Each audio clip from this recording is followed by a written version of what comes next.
그럼 왜 3월이냐고? 이 얘기를 하죠, 이제.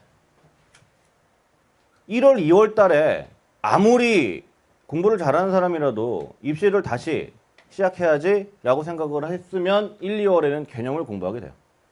그리고 2월 중순쯤에 이제 좀 다시 좀 시작해 봐야겠다 라고 생각하시는 분들이라도 킬러를 3월에 시작해야지라고 생각하시는 분들의 경우 머릿속에 대부분 뭐는 남아있냐면 미적분에 관련된 기본적인 내용들은 남아있습니다.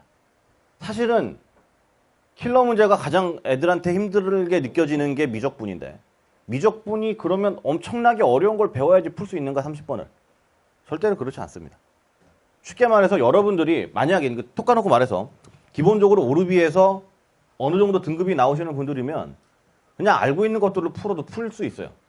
근데 왜 안 풀리냐고? 이것 때문에 그래요. 개념을 문제 연결하는 힘이 부족해서 그렇습니다. 이거를 이쪽에 교육학이나 이쪽에서는 이런 식으로 단어를 만들어요. 개연력이라고 그러는데 개념을 문제 연결시키는 게 안 되는 겁니다. 다시 말해서 일반적인 쉬운 문제들은 푸는데 대부분의 킬러 문제들은 어떻게 돼 있어요? 킬러 문제들은 문제가 이렇게 있으면 바로 문제를 풀기 힘들게 한 두세 겹으로 쌓아놓죠, 이렇게. 맞아요? 실제로 물어보고 싶은 게 여기서 뭐 미분 가능성이면 미분 가능성을 따져보기 위해서 뭐 절대값을 씌운다든가 대칭을 시킨다든가 이런 식으로 해서 다른 식의 이야기를 끼워 넣는단 말이에요. 그러면 문제 하나에 2가지에서 3가지 정도가 개념이 들어가 있는데 이런 개념들을 이렇게 벗겨내기만 하면 실제 문제가 원하는 게 뭔지 알 수 있거든요. 근데 그러려면 개념을 연결시켜야 돼요. 이게 머릿속에서 파편화되어 있지 않고 하나의 스토리로 쭉 연결되어 있어야 되거든요. 근데 이제 그게 잘 안 되는 거예요. 새로운 걸 배운다고 해결할 수 있는 게 아니라 이걸 연결시키는 훈련을 해야 되는 거예요. 연결시키는 훈련이란 건 일반적으로 누군가의 강의를 듣는 건 물론 도움이 되지만 본인이 하나의 문제를 가지고 첫 번째 조건은 어떤 개념인데 뭘 의미하고 두 번째 조건은 어떤 개념인데 뭘 의미하고 세 번째 조건은 어떤 개념인데 뭘 의미하고 이런 것들이 먼저 1차적으로 해석이 돼야 돼요. 해석이 되면서 얘네들이 왜 여기서 도대체 출제자가 이런 조건을 주었는지를 따져보는 공부를 해야 됩니다. 그냥 문제를 쭉쭉쭉쭉 풀어나가는 게 다가 아니라 그러니까 이게 답답한 게 센수학이나 정석 같은 건 여러 번 돌리면 되잖아요. 그리고 걔네들은 아주 어려운 걸 물어보지 않잖아. 근데 킬러 문제도 센수학처럼 풀고 돌리려고 그래요. 이게 도움이 안 돼요. 실제로 수능에서 나오는 평가원에서 나오는 킬러 문제 같은 것들은 그냥 단순하게 여러 번 회독하는 게 중요한 게 아니라 한 줄 한 줄 한 줄 나와 있는 보통 많이 나오는 게 가나다 적분이라든가 아니면 조건 2개 있는 미분이라든가 뭐 이런 것들이잖아요. 그죠? 아니면 절대값이 몇 개 씌워져 있는 미분 가능성 문제라든가 이런 게 있었을 때 문제에서 원하는 게 어떤 것인가를 따져보셔야 된다는 얘기예요. 그러니까 오래 걸리죠. 그러면 선생님 킬러 문제를 많이 푸는 건 언제 해야 됩니까? 아니 많이 푸는 건 D-100부터 해도 돼요.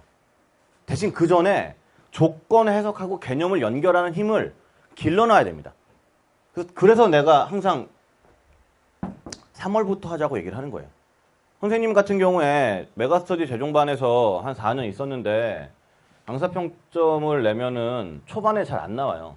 3월, 6월, 9월 이렇게 3번 강사평가를 하는데 9월 달엔 항상 탑을 합니다. 대부분 다 1등을 하는데 그 전에 잘 안 나와요. 왜? 선생님의 경우는 3월부터 킬러를 해요. 재종반에서. 좀 올해는 재종반 안 들어갑니다. 작년에도 안 들어가는데 3월부터 킬러를 해요. 그럼 애들이 많이 힘들어 하겠죠. 이상한 사람이라고 생각하잖아. 3월 달이야. 야, 오늘 숙제는 2문제. 근데 안 풀려. 보니까 킬러 대비라고 써있고 한 2, 3일을 고민해도 안 풀려. 그럼 상당히 많은 애들이 화를 냅니다. 그리고 6월 달이 돼도 여전히 화를 내는 친구들이 많아요. 숙제를 주니까 그리고 안 해오면 앞에서 지랄을 하니까 어떻게든 해보려고는 하는데 마음에 안 들어. 그래서 이제 메가스터디 강사평가는 주관식으로 쓰기 때문에 이상한 거 한다. 너무 어렵다. 나의 레벨에 맞지 않는 걸 한다. 라고 얘기를 하다가 6월달이 지나면 푸는 애들이 늘어나게 돼요. 왜? 몇 월달부터 했기 때문에 이 짓을. 3월부터 했고 3월, 4월, 5월, 6월 한 3개월 이상, 그러니까 한 100일이죠. 100일 정도를 이거에 대한 훈련을 꾸준히 하게 되면 실제로는 똑같이 일주일에 4문제를 줬는데 보통 재정반에 한 4문제를 줍니다. 4문제를 주면 처음엔 이 4문제를 푸는데 4일, 5일 걸려도 안 되는 경우도 있고 아시다시피 선생님은 한국에서 가장 어려운 공도백 시리즈인 베르테르도 한단 말이에요. 베르테르도 3월부터 나가요. 쉽게 말하면. 그런 거예요. 못 풀 거 아니야. 그걸 어떻게 풀어 3월 달에 갑자기. 그러니까 안 풀리죠. 그러다가 100일이 지난 시점 정도부터는 풀리기 시작하고 9월 평가원 때쯤 되면 예전에는 일주일 걸려서도 4문제를 못 풀던 애들이 4문제는 하루에 풀게 됩니다. 그러고 나면 9평을 치고 난 다음에는 갑자기 평이 좋아져요. 아, 이 사람이다. 그래서 여기서 나오는 선생님 맨날 미는 리얼 킬러 마스터라는 별명이죠. 그게 대종반 애들이 붙여준 별명인데 사실 리얼 킬러 마스터라고 그래서 선생님은 멋있게 줄임말로 하면 RKM이잖아요. 그죠? 그래서 학생들한테 이렇게 부르길 바랬어요. 아, RKM 멋져. 이렇게 부르길 바랬는데 애들은 이런 거를 딱 무시하고 리킬마라고 부르죠. 리킬마. 이상하지 않아요? 선생님 이상하게 생각합니다. 매우 이상한데 뭐 어쩔 수 없죠. 리킬마라고 해서 그냥 이렇게 나가고 있으니까 그냥 브랜드를 그냥 리킬마로 계속 가요. 올해도 리킬마가 나옵니다. 그래서 이 리킬마는 기본적으로 문항 만드시는 분들이 재능 기부 같은 걸 하시는 거예요. 그래서 이거 용으로 사용하셔도 좋습니다라고 선생님한테 문제를 제공해 주시는 거고 선생님이 만든 문제도 있고 해서 매년 한 20문제에서 25문제 정도 최고난도 문제들이 오르비에서 나가는데 올해도 아마 이것들은 똑같이 진행이 될 겁니다. 그래서 3월 얘기를 하는 거예요. 왜? 이 조건을 해석하고 개념을 연결하는 거는 개념을 몰라서 못 푸는 게 아니기 때문에 이거를 시간이 걸릴 수밖에 없어요. 여기서 효율성을 따지는 게 제일 바보 같은 짓입니다.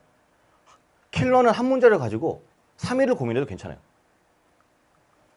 그럼 선생님 한 문제를 갖고 한 시간, 2시간을 고민하라는 얘기입니까? 그러라는 얘기가 아니에요. 포만안이나 이런 데 보면 베르테르 한 문제 봤는데 뭐 3시간 걸려서 풀었는데 난 병신인가 이렇게 나온단 말이에요. 3시간 걸려서 풀었으면 잘했죠. 근데 3시간 걸려도 못 푸는 사람들도 있어요. 3시간을 보란 얘기가 아니야. 그 사실 잘못하고 있는 거나 마찬가지인데 한 30분만 봐도 돼요. 30분 봐서 안 풀리잖아요? 그럼 그날은 끝. 자, 그 다음날 다시 봐요. 그 다음날 한 20분 봐요.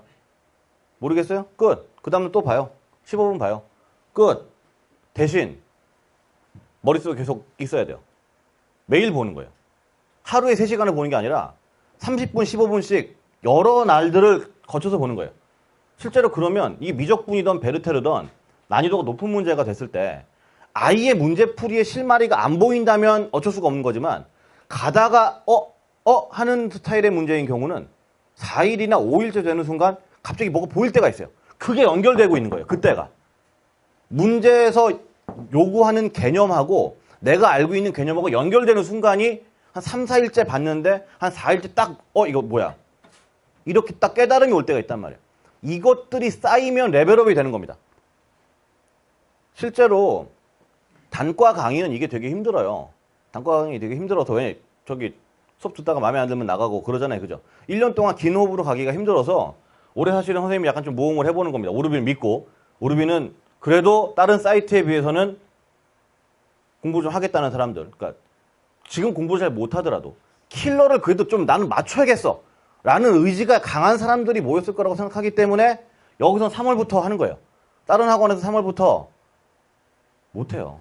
한다고 하면 안 모여요. 애들이. 모이지도 않고 뭐 반응도 없고 왜 하냐 이런 소리만 하고 오르비니까 한다고 보시면 됩니다. 사실 모험을 좀 하고 있는 거고 실제 선생님 경험상으로는 그래서 3월 달부터 차근차근 시작하는 게 가장 좋습니다. 이게 이제 두 번째 얘기죠. 안 할 건데 뭐 킬러 안 하고 나는 92점. 내 목표는 90이다. 90이면 받으면 충분하다. 작년 1컷은 몇 점이었죠? 96이었나? 92였나? 1컷 92였어요? 뭐 그렇게 생각할 수 있겠네요. 1컷은 92니까 뭐 안 하면 되겠네. 자, 그러면 킬러 안 하면 92가 나올까요? 그게 또 문제입니다. 이게 가장 극단적인 예인데요. 2015학년도인가가 아마 수학 가형 1컷이 100이었을 거예요. 그죠? 아마 기억에 그런 것 같은데. 그 해도 그 전년도랑 그 전년도랑 그 전년도 3년 동안 계속 어땠냐면 이과 1컷은 92였어요. 계속. 그리고 6월달, 9월달도 이과 1컷이 92였어요. 그러니까 학생들 경험치가 어떻게 돼요? 어떻게 예측한다고? 아, 이과 1컷은 92구나. 그럼 몇 번을 버려도 돼. 30번 우선 버리고 21번, 29번 중에서 어려운 거는 버리고 나머지 완벽히 풀면 90이니까 1등급이구나. 라는 시각이 팽배해 있었습니다. 그때 선생님이 신촌 메가 스터디에서 재종반에 있었는데 선생님은 몇 월 달부터 킬러를 푼다고요? 3월 달부터 킬러를 푼다고요. 근데 그 제일 윗반에서도 애들이 안 해오는 애들이 있어요. 그래서 이제 따로 불러서 왜 안 하냐고 물어보면 그 얘기를 합니다. 선생님 저는요 수학을 100점 받을 필요는 없고 1등급만 받으면 됩니다. 제가 내신이 어느 정도가 나오기 때문에 수학을 1등급만 받으면 제가 가고 싶은 대학을 충분히 갈 수 있어요. 그래 그럼 뭐 그래 뭐 그렇게 되게 확신을 차서 얘기하니까 싸우기가 약간 좀 그래서 내비뒀습니다. 그래서 결국은 그 친구를 비롯해서 몇 명이 있었어요. 그러니까 선생님 말을 안 듣는 몇 명이 있는 거죠. 욕을 하는 몇 명이 있었고 어렵다고 욕하는 친구들과 좋아하는 친구들과 92가 목표인 친구들이 있어요. 그래서 이 친구들은 대성이나 중앙이나 이런 매월 치는 사설 모의고사도 무조건 92만 받으면 돼요. 92가 목표야 무조건. 딱 보고 어려운 거 2개 빼버려요. 그럼 시간이 많이 남잖아. 나머지 시간 동안에 모든 나머지 문제를 검토하는 데 시간을 쏟는 거죠. 자기가 계산 실수를 안 하도록. 그래서 10월 달까지 모든 모의고사가 다 1등급이었어요. 모두 92점으로. 수능에서는 92점이었죠. 왜? 똑같이 30번 안 풀고 29번 안 풀고. 그러니까 쉽게 제일 좋은 전략이 뭐죠? 마지막 장을 들여다보지 않는 거예요. 왜? 들여다보면 풀고 싶어질 수도 있잖아. 맞아요? 자기가 야 이거 풀 수 있을 것 같은데? 근데 풀 수 있을 것 같은데 안 풀리는 문제들 많이 있잖아요. 그죠? 실제로 100분이라는 시험 시간 안에는 풀 수 있을 것 같은데 덤볐어. 끝. 이럴 수 있단 말이에요. 그죠? 못 풀고. 그러니까 그런 걸 막 방지하려고 이 친구들의 전략은 뭐라고? 29번, 30번 아예 안 푸는 거예요. 마지막 장은 아예 안 풀고 28번까지만 풀어요. 92가 나왔어요. 어떻게 되겠습니까? 선생님 신촌 메가스터디였다니까요. 거기 재수종합반이에요. 그죠? 한 번 더 한 거죠. 이렇게. 하고 싶은데 안 됐기 때문에. 1컷이 100이었으니까. 그러니까 평가원 난이도는 사실은 예측하면 안 돼요. 이 얘기도 좀 이따 해드립니다. 이 예측이라는 게 되게 무의미한 건데 자꾸 예측해서 문제가 되고 근데 그거 말고도 이제 무슨 얘기냐면 킬러 문제를 아까도 말씀드렸죠. 킬러 문제 하나에는 뭐 몇 개가 들어간다고요? 개념이 하나가 들어가는 게 아니라 보통 단원들이 융합이 된단 말이에요. 융합이 되고 여기에다가 잘 만들어진 킬러 문제의 경우 무슨 연습을 반드시 할 수밖에 없게 돼요. 연산을 반드시 할 수밖에 없게 됩니다. 그리고 정말 잘 만든 문제는 중간 연산 과정은 아주 지랄 같은데 답은 깔끔하게 딱 떨어집니다. 그래서 개념 훈련, 연산 훈련까지 모두 할 수 있어요. 킬러 문제를 공부하면. 그래서 킬러 문제를 평소에 공부하지 않고 92점을 목표로 하는 사람하고 이쪽을 공부하는 사람은 당연히 기본적인 수학 레벨이 1년을 텀으로 봤을 때 차이가 무조건 발생할 수밖에 없습니다. 그래서 이런 얘기를 하는 친구들한테 선생님이 그 2015학년도 수능 이후에 재종반을 그 이후에도 갔는데 거기서도 이제 똑같이 이런 얘기를 하면서 이 얘기를 해요. 제발 못 푸는 건 알겠으니까 풀기 싫은 것도 알겠으니까 잘 안 되면 수업만 제대로 듣고 복습만 하라고. 제발 복습만 하라고. 왜? 킬러는 한 번 수업 듣는다고 다시 풀 때 그대로 풀리는 문제들이 아닐 수가 있어요. 실제로 현장 강의에서 다른 학원 현장 강의에서도 지금 킬러들을 하는 반들이 있습니다. 있는데 거기서도 애들이 킬러 문제 풀고 나서 그 다음 주에 똑같은 걸 또 갖고 와요. 왜? 수업 들을 땐 알겠는데 다시 내가 풀러보니까 안 풀리더라. 안 되더라. 이런 얘기들을 많이 합니다. 고3만 수업하는 게 아니에요. 선생님 지금 다른 지역에서 수업하는데 거기 클래스에 고3만 있는 게 아니고 굉장히 여러 분들이 많이 계신데 그런 분들도 똑같은 얘기를 합니다. 그래서 쉽게 말하면 킬러는 뭐만 똑바로 해도 복습만 제대로 해도 어려워서 그렇지. 복습만 제대로 해도 상당히 효과를 보게 됩니다. 그러니까 안정적으로 92점을 받는 게 좋은 얘기지만 실제로 시험장에서 실수를 하는 경우들은 많이 있고요. 그리고 요새 국어 어렵잖아요. 그래서 많이 1교시에서도 멘탈이 좀 털려요. 국어가 완전히 완성되신 분들의 경우는 괜찮은데 국어에서 털리면 수학이 잘 안 되는 경우가 많고 선생님이 제일 위험하게 생각하는 분들이 국어를 우선 못해. 인정하고 들어가는 거야. 국어 못하니까 인정. 그러니까 국어 시간에는 멘탈을 가능한 보존시키는 거죠. 털리지 않도록. 난 원래 그거 못하는 사람이니까 뭐 어려운데 괜찮아. 난 그걸 못하니까. 이렇게 자꾸 합리화를 하는 거죠. 계속 멘탈을 보존시켜. 깨지지 않게. 그리고 수학 시간에 이런 분들이 대부분 수학을 더 잘한단 말이에요. 그걸 못하니까. 수학 시간에 어떻게 합니까? 힐링하는 거죠. 앞부분에 한 1번부터 15번까지 안 어려우니까 풀면서 쫙 다시 멘탈을 회복합니다. 역시 나는 수학은 좀 된단 말이야. 이러면서. 좋은 거가 아니에요, 이게. 근데. 이게 좋은 게 아닙니다. 왜? 지금부터 국어 공부를 하셔야 되는 거예요, 그러니까. 수탐으로 대학을 가려고 하시는 것도 나쁜 방법은 아닌데 국어 공부를 난 도대체 왜 안 하는지 모르겠는데 자꾸 특정 강사 찾아가잖아요, 이렇게. 그 사람 강의 들으면 다 될 줄 알고. 수학도 그렇고 국어도 그렇고 그런 게 어디 있어요. 특정 강사 강의를 들으면 내 점수가 올라가? 그 사기꾼이죠. 그게 어디 있어. 그래서 정말 작년에 시험지에 정보를 유출하신 분들 계시잖아요. 그렇잖아. 예측하는 게 사실 무의미한 걸 사실 본인들도 알고 있으니까 좋아 그럼 내가 진짜 예측하겠어 하고 진짜 정보를 받아다가 했잖아요. 그죠? 그런 분들도 계시고 지금 저기 수업 못 하시고 계시죠? 복귀한다는 얘기가 자꾸 있는데 뭐 왕의 귀환 뭐 자꾸 이러잖아요. 그죠? 사이트에서. 어떻게 될지 모르겠는데 그래요. 예측은 되게 불가능한 거고 1년 텀이면 나 같은 국어 공부를 하겠어. 왜 굳이 나는 국어 못한다는 생각으로 합리화를 하고 1교시에 버텨내고 2교시에 멘탈을 회복하고 수학으로 힐링하고 선생님이 예전에도 칼럼을 썼는데 최상위권으로 가면은 밸런스를 무조건 맞춰요. 오늘은 국어의 날, 오늘은 수학의 날 이런 거 잘 없어요. 최상위권이 되면. 왜? 하루라도 뭘 안 하면 그 과목의 감이 떨어져요. 이거는 최상위권이 되면 누구나 알 수밖에 없어요. 이거는. 선생님도 실제로 수능을 3번 받고 오르비에 잘 찾아보면 인증한 성적표가 있는데 그건 선생님 재수했을 때 성적표고 입시를 좀 한 사람이고 수능 영역별로 최고치까지 다 찍어본 사람으로서 하루라도 우승 과목을 좀 제대로 안 하면 그러니까 안 보고 넘어가면 감이 떨어져요. 이거 어쩔 수가 없는 거야.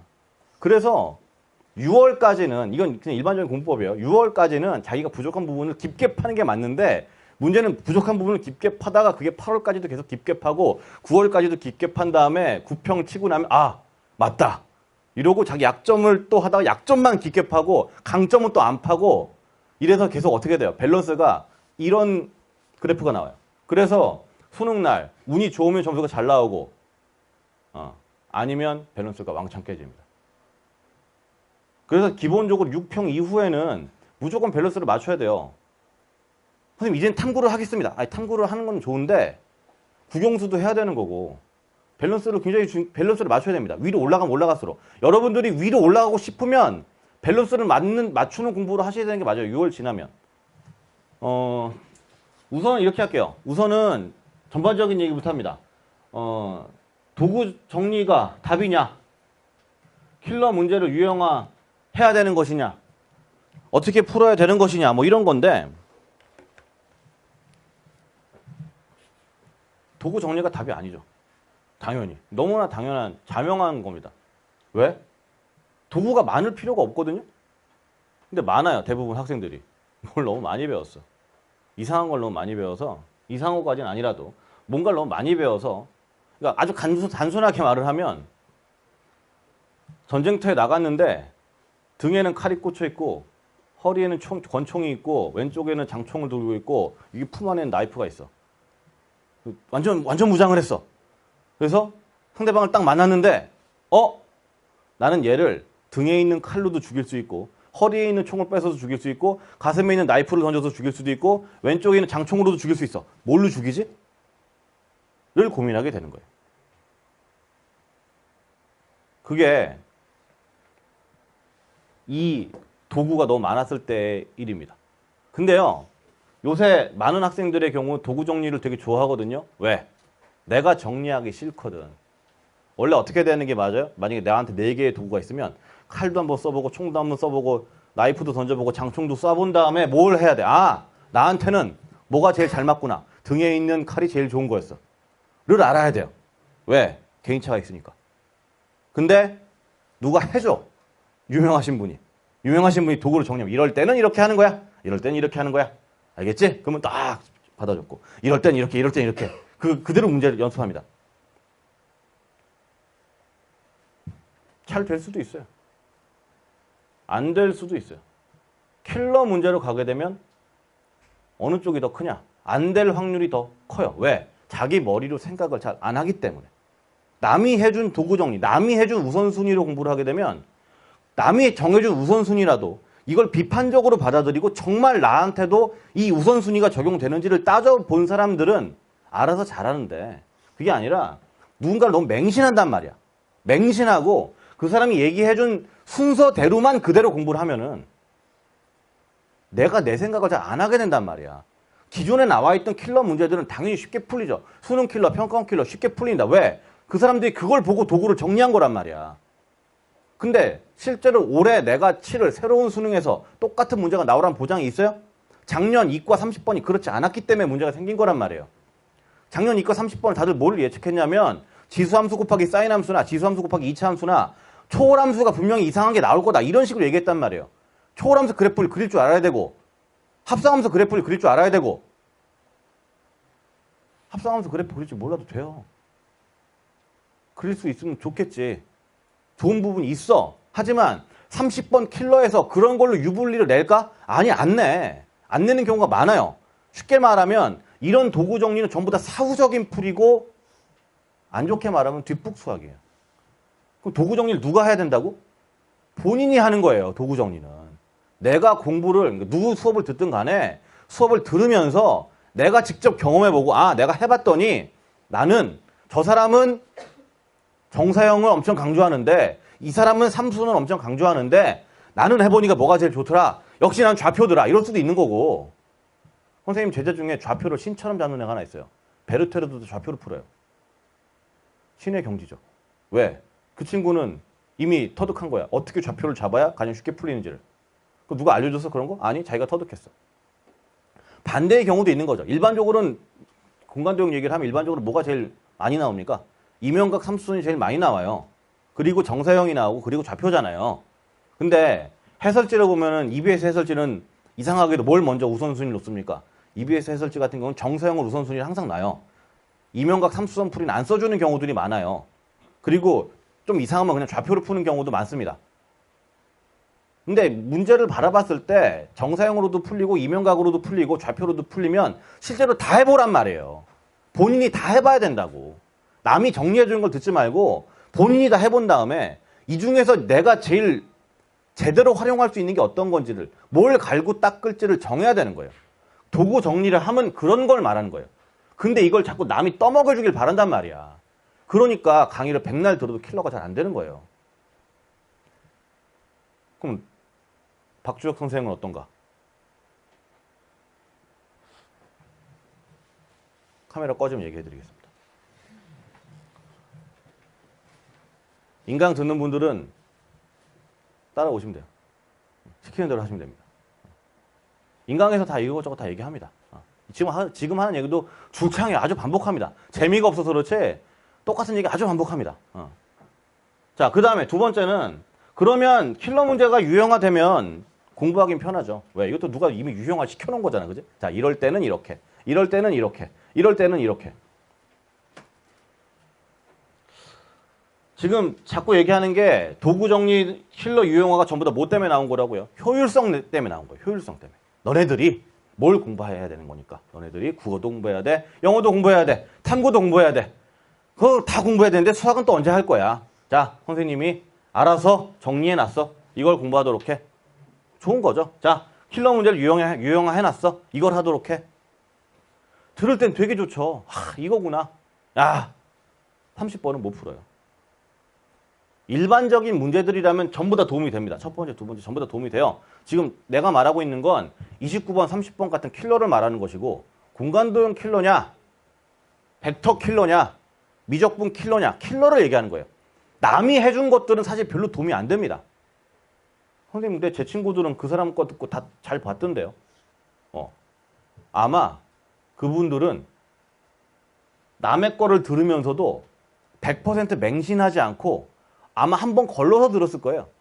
이게 비판적으로 들으면서 자기가 계속 자기 머리로 생각해보고 받아들이는 사람과 맹목적으로 받아들이는 사람이 차이가 있습니다. 자, 그래서 세 번째, 거기 지금 프린트에는 이것보다 좀 더 구체적으로 써놨어요. 좀 더 구체적으로 써놔서 프린트에 있는 이야기들을 좀 차근차근 읽어보시면 지금 한 얘기들이 다시 한번 좀 정리가 될 거고요. 여기서 지금 하고 싶은 얘기는 스스로 도구 정리를 해야 되고 스스로 문제를 풀면서 스스로 유형화가 되면 좋은데 유형화가 안 돼도 괜찮아요. 지금 아까도 얘기했잖아. 킬러 문제 풀 때는 저 유형화보다 뭐가 훨씬 더 중요하다고? 이게 훨씬 더 중요합니다. 조건 해석하고요. 조건 해석하고 이 개념 연결 능력이 두 개가 제일 중요한 거예요. 이 앞부분 두 개, 도구 정리랑 킬러 유형화는 그 녀석을 도와줄 수는 있지만 실제로 결정적으로 도와주진 못해요. 그거를 좀 아셨으면 좋겠어요.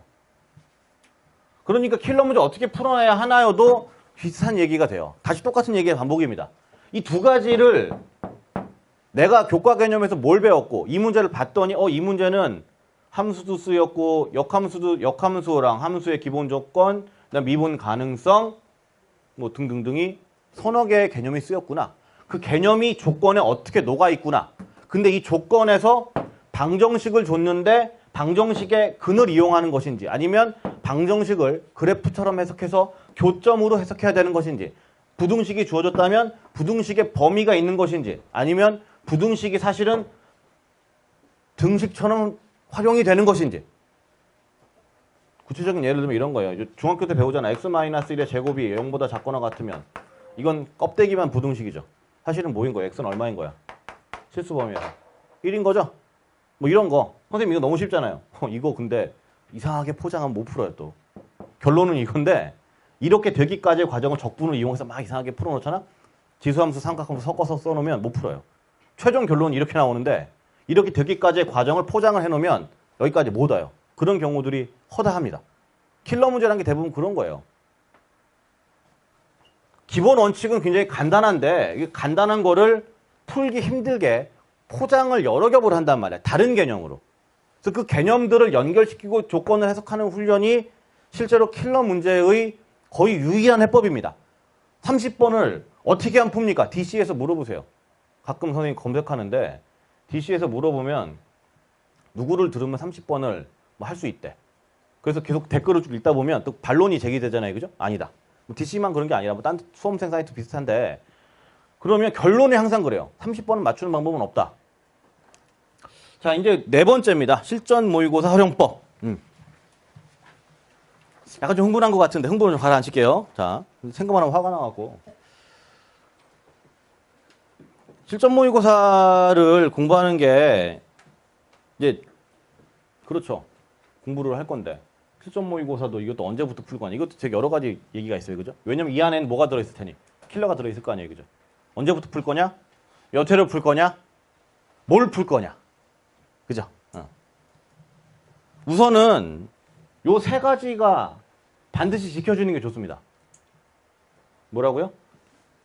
제한된 시간. 수능은 몇 분이죠? 100분이죠. 100분 잡고 풀 거예요? 제발 그러지 말자. 100분 너무 긴 시간입니다. 왜? 시험장에서 평소보다 긴장하지 않아요? 아니야? 수능 시험 치러 가서 우리 집에서 푸는 거랑 같은 느낌이에요? 그러면 정말 짱. 멘탈 완전 짱인 거죠. 너무 긴장을 안 해서 오히려 잘 못 풀 수도 있는데 시간이 100분이면 90분이나 80분으로 끊어서 풀어야 돼요. 그래서 촉박함을 느끼면서 푸는 연습을 하시는 게 좋아요. 첫 번째. 두 번째는 내 옆에 나 혼자 푸는 것보다 내 옆에 나랑 다른 속도로 문제를 푸는 사람들이 있는 게 좋습니다. 그러니까 이건 뭐 하는 게 좋다는 얘기예요? 혼자 공부하지 마시고 뭔가 그 무슨 요새 그런 것도 옛날에 많이 했다 그러네. 캠스터디인가? 노트북 캠코더로 서로 공부하는 거 보여주면서 요새는 많이 안 하나? 아니면은 옆에 누군가랑 같이 시간 재고 풀던가. 그럼 지금 독재인데요. 그게 문제가 되겠죠. 독재가 문제가 되면 이제 어쩔 수가 좀 없는 거긴 한데 2번은 약간 좀 어쩔 수가 없어요. 그래서 현장 강의 같은 걸 들을 수 있는 사람들이면 그래서 이렇게 현장 강의를 듣는 거죠. 나랑 다른 속도로 문제 푸는 사람들 옆에 많을 거 아닙니까? 그죠? 시간 재고 푸는 현장 강의는. 보통 이것도 언제부터 개강해요? 8월 이후에 개강하니까. 그래서 그런 걸 찾아가서 듣는 것도 하나의 방법인 거고 자기들끼리 하나의 팀 한 4명 정도가 팀을 만들어서 시간 80분 재고 푸는 것도 좋은 방법입니다. 그리고 3번이 다양한 난이도에서의 멘탈 관리인데 여기서 추가로 무슨 얘기까지 해야 되냐면 소음 관리도 하는 게 좋아요. 이거는 뭐 저기 공신 강성태 뭐 이런 사람들도 맨날 얘기하는 건데 그래서 모의고사를 풀 때는 조용한 독서실에서 귀마개 끼고 뭐라고요? 조용한 독서실에서 귀마개까지 보통 끼고 풀거든요. 그러지 마시고 커피숍 같은 데 가서 푸는 게 일주일에 한 번은 좋습니다. 그러니까 만약에 한 팀이 4명이 있다면 그 4명이 어딘가 커피숍을 가서 시간 스톱워치 딱 해놓고 모의고사 다 4명이 동시에 펼쳐놓은 다음에 그게 좀 창피하면 토주 이런 데 가도 되고요. 토주에서 4인실 빌리면 되잖아요. 그죠? 그런 데 가서 어느 정도 좀 소음이 귀마개 제발 끼고 하지 말고 여러분 선생님 귀마개는 괜찮지 않습니까? 수능 시험장에서 귀마개가 기본적으로 허용이 되죠 보통.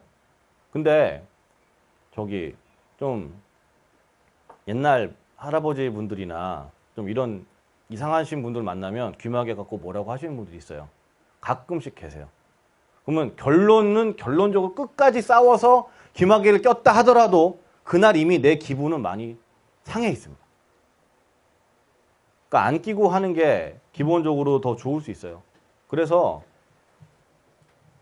왜냐면 귀마개를 안 끼면 주변 소음이 너무 잘 들리기 때문에 집중력이 흐트러지죠. 그 연습을 좀 하라는 얘기예요. 집중력이 흐트러졌을 때 어떻게 풀 것인지 연습을 하라는 얘기야. 왜? 실제 수능에서 멘탈이 깨진 다음에 문제를 풀 때 상당히 힘들 수 있기 때문에 그래요. 그래서 이 3가지를 반드시 좀 지키면 좋겠어요. 지키면 좋겠고 그 다음에 이거 있잖아. 막판에 이렇게 산처럼 쌓아놓고 푸는 거 있죠. 이렇게 언제부터? D-60 막 이럴 때 그죠? 지금 되게 먼 얘기니까 지금 별로 신경 안 쓰고 계시겠지만 후기들 보면 엄청 도움 많이 됐다 막 이런 글들 많이 있잖아요. 하루에 하나씩 쌓아놓고 하나씩 푸는 거 그죠? 근데 이게 실제로 도움이 많이 되는 분들의 경우는 저걸 한 회 풀었을 때 하나 틀리거나 다 맞거나 이런 분들은 도움이 많이 돼요. 매일매일 하나씩 제끼 풀어도. 근데 그게 아니라 3개 이상 모의고사 풀었을 때 저거 틀리시는 분들은 하루에 하나씩 푸는 건 사실 도움이 별로 안 되고 일주일에 1~2개 정도 풀고 피드백을 정확하게 하는 게 더 도움이 돼요. 킬러 문제를 아까 얘기했던 대로 조건 끊어서 정확하게 해석하고 정확하게 문제 푸는 연습을 하는 게 중요합니다. 그러면 킬러 문제를 그렇게 끊어서 조건 해석하고 개념 연결하고 이거 작업을 하려면 내가 아까 얘기했던 거는 다시 연결이 되는 거예요. 문제에 오류가 없어야 돼요. 킬러에 오류가 없어야 돼요. 킬러에 오류가 있으면 굉장히 치명적입니다. 잘못된 걸 받아들이게 돼요. 잘못하면. 그래서 내가 검증된 모의고사를 해야 된다라고 얘기를 하는 거예요. 그래서 거기 지금 선생님 프린트에도 그런 얘기를 했습니다. 양치기나 이런 거를 하면서도 피드백을 좀 잘 하실 필요가 있다. 그 얘기를 할게요. 그래서 지금 킬러를 3월에 해야 되는 것부터 시작을 해서 어떻게 공부할 것인가. 그다음 실전 모의고사까지 얘기를 했는데 내가 이 얘기를 왜 벌써 하냐면 실전 모의고사 얘기도 왜 벌써 하냐면요. 실제로 올해 오르비는 아직 다 나오진 않았을 텐데 3월 달부터 아마 뭐가 나올 거예요. 모의고사가. 선생님이 지금 검토하고 있는 것들이 꽤 몇 개 있어요. 벌써부터 나와요. 그것들 벌써부터 풀어도 돼요. 왜? 나중에 또 나와요. 계속 뭐가 나옵니다. 그것도 못하는 사람들이 아니라 잘하는 사람들이 내는 모의고사가 또 나와요. 그래서 올해 모의고사가 나왔을 때 미리미리 풀어야지, 미리미리 풀지 말고 모아놓고 풀어야지 라고 생각하시지 마시고 괜찮은 모의고사 딱 나와서 한 달 정도 지나니까 평이 올라올 거 아닙니까? 물론 본인들이 베타 테스터가 되겠다면 말리진 않겠지만 평이 좀 괜찮네? 그럼 모의고사 바로 푸세요. 괜찮습니다. 올해 되게 많이 나옵니다. 뭐도 있어요. 이것도 있죠. 7월부터 나오는. 그죠? 요 모의고사도 있죠. 선생님 몰라요. 뭔지. 아직 못 봤어요. 소장님이 누구니 나도 궁금해요. 내가 아는 인맥을 모두 돌려봤는데 여전히 모르겠어요. 안 가르쳐줍니다. 컬만 역대급이라고만 들었어요. 이번에는 이게 그냥 이렇게 나갔으면 좋겠어요. 리킬마는 망했는데 RKM으로 하려고 했는데 그건 리킬마가 됐잖아요. 그죠? 그래서 이거는 그냥 엔터 더 킬러라서 ETK로 갔으면 좋겠습니다. 요 녀석은 좀 도와주세요. 그래서 이게 킬러 문제 해결의 기준이 되는 수업이 되면 좋겠어요. 사실 그거 생각하고 다른 킬러 수업들이 단점이 많다고 아까 얘기도 좀 했잖아요. 그죠? 그 다른 킬러 수업이 도움은 되는 게 맞으나 단점이 명확히 존재하기 때문에 그 단점을 어떻게든 좀 보완해보자. 도대체 왜 이렇게 수업을 못하지? 라고 생각을 하고 기획을 한 게 ETK라서 그렇게 좀 생각을 하시면 될 것 같고요. 인강 수강생들은 그렇다 그래서 인강용 ETK가 나쁘다는 게 아니라 인강용 ETK도 충분히 고퀄리티고 충분히 도움이 되게끔 구성이 되어 있습니다. 인강을 들으셔도 형강만큼의 다양한 문제가 제공되진 않지만 인강에서 제공되는 문제들만으로도 충분히 그 다음에 인강에서 제공되는 선생님의 문제는 많지 않지만 대신 오르비에서 출판되는 굉장히 많은 킬러 문제집과 실전 모의고사들까지 여러분들이 같이 공부하시면 충분히 대비가 될 거라고 생각을 합니다. 그래서 선생님은 굳이 인강과 형강을 차별하고 싶어서 차별하는 게 아니라 여러 가지 저작권 문제라든가 현실적으로 걸려있는 여러 가지 제약들 때문에 차이가 생길 수밖에 없는 구조가 좀 있습니다. 이 부분은 좀 양해를 구하고요. 미적원 얘기입니다. 그냥 명작이 아니라도 미적원 얘기이긴 한데 미적원을 많이 안 하죠. 근데 선생님이 칼럼 쓰고 나서 그래도 좀 하는 사람이 늘었는데 예전에 오르비에 이런 칼럼 쓴 적 있죠. 미적분 원 안 할 거냐 뭐 이런 칼럼 쓴 적이 있는데 하세요 제발. 제발 좀 하세요. 선생님 명작엔 너무 오타가 많습니다. 오류가 많은 거 아닌가요? 저자들도 알아요. 미쳐버리려고 그래요. 그래서 지금 정오표 나온 대로 계속 업데이트 하잖아요. 그죠? 근데 실제로 명작 원에서 만약에 여러분들이 어느 정도 일정 수준이 좀 내가 된 것 같다. 대충 나는 그래도 한 모의고사를 보니까 한 2, 3등급 정도는 되는 것 같아. 그 정도의 레벨은 되는 것 같다. 라면 미적원 명작의 제일 마지막 두 토픽만 보시면 돼요. 13번 토픽하고 14번 토픽인 것 같은데 앞부분을 봐도 좋습니다만 두껍잖아요. 어디서. 되게 두껍죠? 명작원이 이렇게 두껍고 그죠? 투도 비슷하게 두꺼운데 저걸 다 보는 게 되게 부담스럽게 느껴집니다. 왜? 할 거 많은데 그죠? 그러면 여기서 이들만 풀어요. 물론 많이 힘들 수 있습니다. 자괴감에 빠질 수 있어요. 내가 왜 미적원인데 못 풀고 앉아있나? 이런 생각이 들 수도 있습니다. 쉽지 않다는 얘기죠. 근데 이 문제들 옆에 뭐가 있냐면 옆에 관련 토픽이 나와 있어요. 명작은 토픽으로 모든 걸 해결합니다. 토픽 몇 번에 뭐가 나온다 이렇게 나와 있거든요. 그러니까 선생님 근데 책을요 제가 샀는데 이거 두 개만 풀려고 책을 사나요? 모든 책의 모든 부분이 다 도움이 되면 참 좋겠습니다만 여러분들 막판에 이상한 모의고사도 한 해분씩 다 비싼 돈 주고 풀잖아요. 많은 분들이. 지금 이게 얼마죠 이게? 한 권에? 2만 얼마지? 2만 7천 원인데 오르비에서 사면은 더 저렴하게 살 수 있고 오늘 번호표 뽑아서 운이 좋으면 공짜로 받아가잖아요. 그죠? 그러면 이것만은 제발 하세요. 마지막 두 토픽. 하나가 이과 기출 씹어먹기고 하나가 리듬농구 미적 원 자작 문제 모음입니다. 70문제 정도 됩니다. 어렵습니다. 그런데 풀다가 안 되면 옆에 관련 토픽이 써있다 그랬죠. 그러면 관련 토픽을 가서 공부를 하세요. 공부를 하시고 다시 문제를 풀어보세요. 이것만으로 솔직히 말해서 27,000원보다 훨씬 더 많은 가치를 합니다. 이 책은. 명작 미적 원은 이 두 가지 토픽만으로 충분히 책값을 해요. 이게 만약에 대치동에 있는 유명 학원에서 이런 문제들도 수업을 하게 되면 요 문제들만 가지고 한 3만 원짜리 책을 만들 거예요. 요 문제들만 가지고. 그리고 만약에 요 문제들을 그 유명 학원에 갔다가 만약에 리듬농구가 판다면 한 문제당 엄청나게 많은 돈을 벌 수도 있어요.